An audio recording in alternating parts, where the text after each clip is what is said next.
Berjumpa lagi dengan TJ44 di Cerita Bersambung. Seperti biasa, sebelum lanjut video ini, jangan lupa tekan tombol subscribe dan like channel ini. Jika sudah, terima kasih.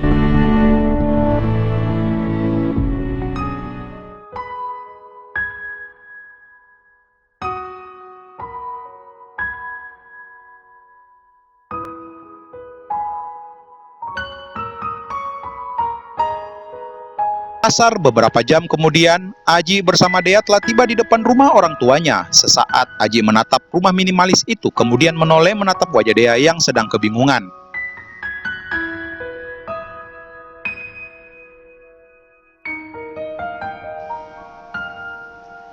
"Ayah, ini rumah siapa?" tanya Dea. "Ini rumahnya opa dan omanya Dea," kata Aji sambil mengusap lembut rambut anak itu. "Yuk sayang, kita turun." Aji menggenggam jemari Dea saat melangkah masuk ke dalam rumah dan mencoba bersikap biasa agar ia tidak terlihat rapuh di hadapan keluarganya.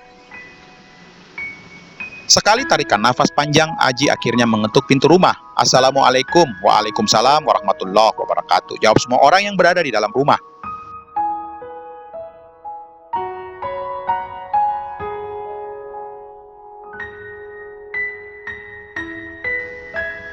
Kedua orang tua Aji dan juga kedua adiknya telah berkumpul di ruang tengah saat sebelumnya Aji menelpon mamahnya bahwa ia sudah berada di perjalanan menuju pulang menggunakan taksi bandara.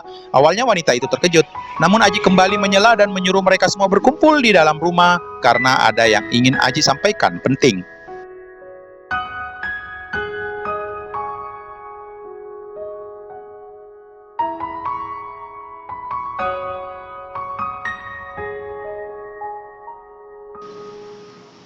Aji berdiri di depan keluarganya sambil menggenggam tangan Dea yang berada di sampingnya sambil menatap mereka. Tentu saja semua keluarga Aji bingung melihat sosok Dea. Ya, Dea terlihat takut lalu bergeser dan bersembunyi di belakang Aji.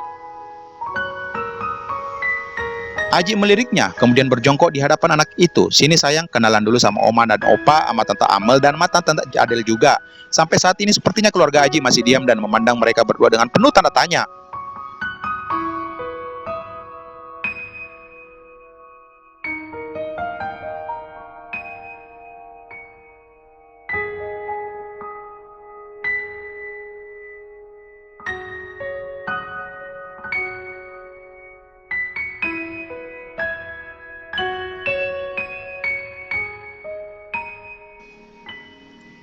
Aji menoleh ke belakang dan sesaat menarik nafasnya dalam-dalam lalu tersenyum. "Dia cucu kalian." Kedua orang tua Aji terkejut tentu saja.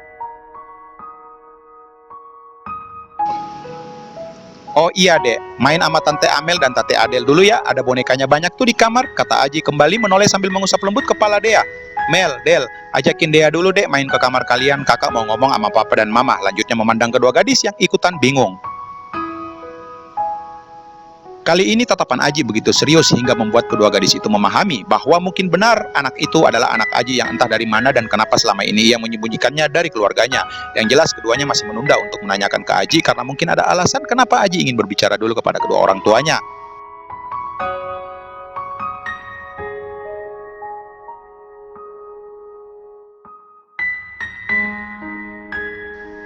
Amel yang duluan menyadari segera melempar senyum hangat ke Dea lalu melangkah mendekat. "Hai sayang, kenalan dulu sama tante," kata Amel berjongkok di depan Dea lalu mengulurkan tangannya.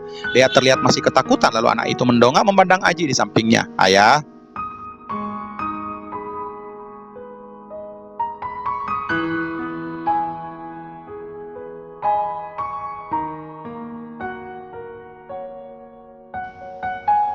Aji tersenyum. "Tante Amel juga sayang sama Dea kok, ya kan tante?" kata Aji. "Bibi, panggil Bibi Amel ya dek, namanya dedek siapa?" "Tuh adek ditanyain tuh sama Bibi," kata Aji.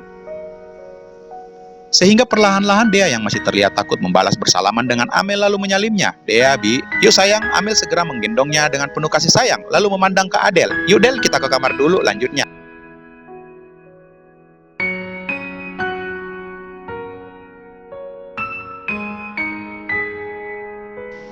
Saat Dea dan kedua gadis itu telah meninggalkan ruang tamu, Aji melangkah dan duduk berhadapan dengan kedua orang tuanya yang sejak tadi hanya diam. "Pah, Mah," kata Aji tersenyum.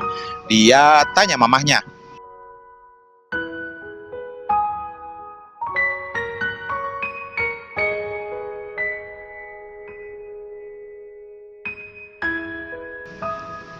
Jadi gini ceritanya, Aji mulai menceritakan secara perlahan-lahan tentang hubungan dia dan Mita, seorang anak satu yang tinggal di mana mereka telah berencana untuk menikah saat Aji pindah ke Makassar, dan Aji pun menjelaskan bahwa ia akan pindah bekerja di Unilever sebagai area sales manager.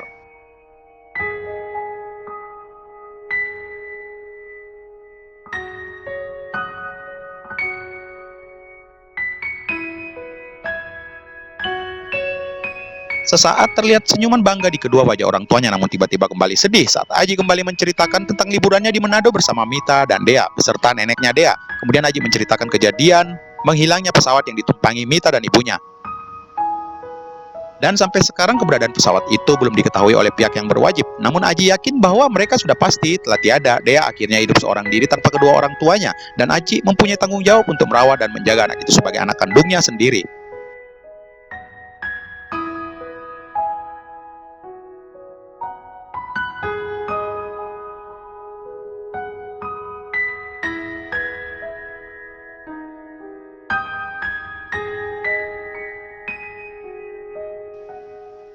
Kata mamahnya saat Aji menyelesaikan ceritanya. Aji menghela nafasnya saat mengetahui bahwa kedua orang tuanya terlihat tidak keberatan dengan keputusannya.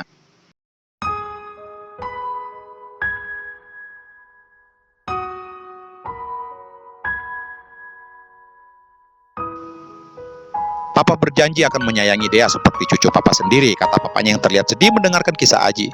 Iya, Pak, Mama juga akan selalu menyayanginya. Kamu jangan khawatir, Nak, karena apa yang telah kamu lakukan itu adalah sebuah pahala yang sangat besar. Mamanya menimpali sambil memegang tangan Aji yang terlihat gemetar. Iya, Mah, Pah, Aji sangat menyayangi Dea, kata Aji walaupun ia terlihat kuat dan berusaha terlihat tegar, namun mamanya mengetahui kalau anaknya itu sangat terpukul atas kejadian ini. Kamu yang sabar ya sayang, sayangi dia dan jagalah dia seperti anak kamu sendiri. Kembali mamahnya berpesan ke Aji.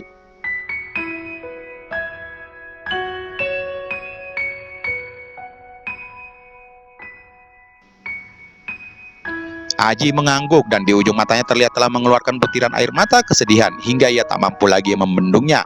Ija mengeluarkan semua kesedihannya, tubuhnya bergetar di pelukan sang mama meluapkan semua rasa sakitnya yang awalnya ia pendam. Kamu yang tabah ya, ingat kamu harus kuat karena Dea, kata sang mama sambil mengusap lembut pundak Aji, dan tak terasa kedua orang tuanya pun ikut mengeluarkan air matanya. Janganlah kamu bersedih di hadapannya. Kamu jangan khawatir karena dia tidak akan sendiri. Ada mama dan papa yang akan menyayanginya. Ada Amel dan Adil, dan mama yakin bahwa mereka pasti juga akan menyayanginya.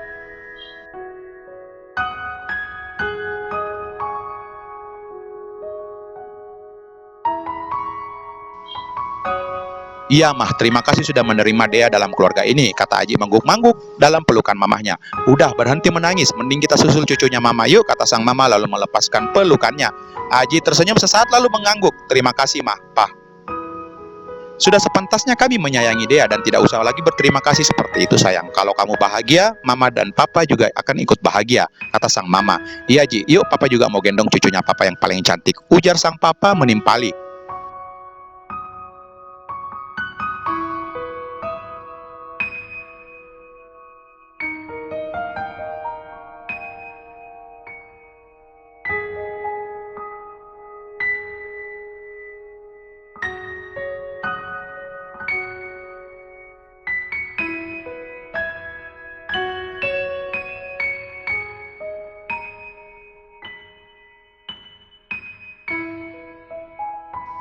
Terlihat Dea awalnya masih bingung, lalu karena kelembutan dari wanita itu membuat Dea akhirnya tersenyum sambil memandang Aji yang masih berdiri di depan pintu.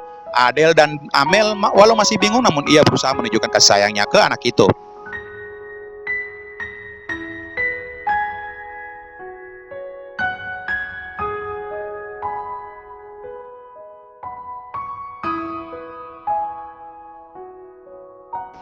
Aji tersenyum saat melihat keakraban mereka di dalam kamar, lalu sang papa yang masih berdiri di sampingnya menoleh. Tuh kan, dia pasti akan bahagia mendapatkan kasih sayang dari omanya dan juga kedua tantenya. Iya, Pak, alhamdulillah, balas Aji.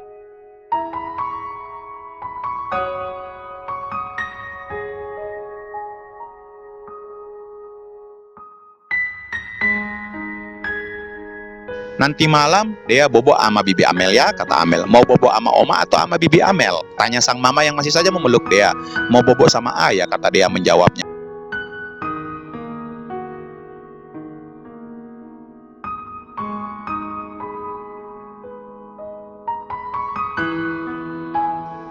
Ih, kok sama ayah terus bobonya? Nanti kalau bobo sama Bibi Amel dan Bibi Adel, dia bakalan Bibi beliin coklat dan boneka, gimana? Kata Amel sambil mencubit pelan pipi dia yang terlihat menggemaskan. Nggak mau, dia maunya bobo sama ayah, kata dia tersenyum lalu melirik ke Aji. Iya, nanti Dede bobo sama ayah tiap malam, jawab Aji membuat kedua adiknya cemberut. Tuh kan Dek, bibinya jadi ngambek deh. Pokoknya Dede nanti bobonya sama Bibi, kalau tidak Bibi bakalan ngambek loh, kata Amel. Iya Dek, nanti Kak Adel beliin mainan juga kalau bobonya sama Kak Adel.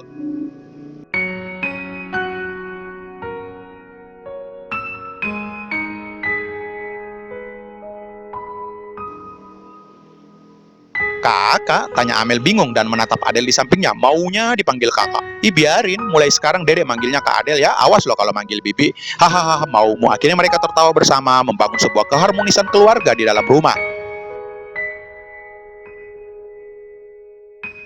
Dan keberadaan dia saat ini membawa aura positif bagi semua keluarga Aji hingga membuat Aji tersenyum memandang mereka yang masih saja bercanda bersama. Aji sangat bersyukur karena dia akhirnya bisa diterima oleh keluarganya. Diterima saja ia telah bersyukur, apalagi kalau semuanya menyayangi dia seperti keluarga sendiri. Itulah hal yang sangat membahagiakan buat Aji tentunya.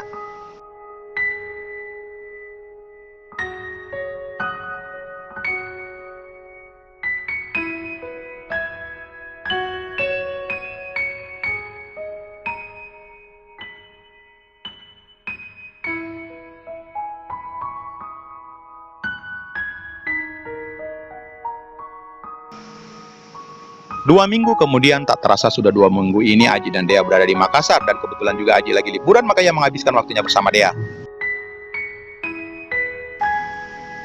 Berjalan-jalan menggunakan Jupe kesayangannya dikarenakan saat ini Aji belum mempunyai mobil di Makassar. Walaupun selama itu dia seringkali menanyakan tentang keberadaan mamahnya, namun Aji berusaha menghiburnya dan mengalihkan pikiran anak itu karena belum saatnya Aji menceritakan tentang kecelakaan itu.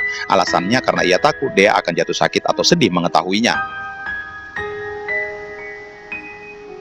Maka Aji berusaha memberikan kasih sayang dan perhatian yang penuh terhadap Dea. Hingga saatnya ia menceritakan semuanya, Dea tidak akan lagi bersedih yang berlebihan. Menjadi single parent adalah hal yang paling tidak diinginkan oleh semua orang, namun bagaimanapun Aji harus menjalaninya.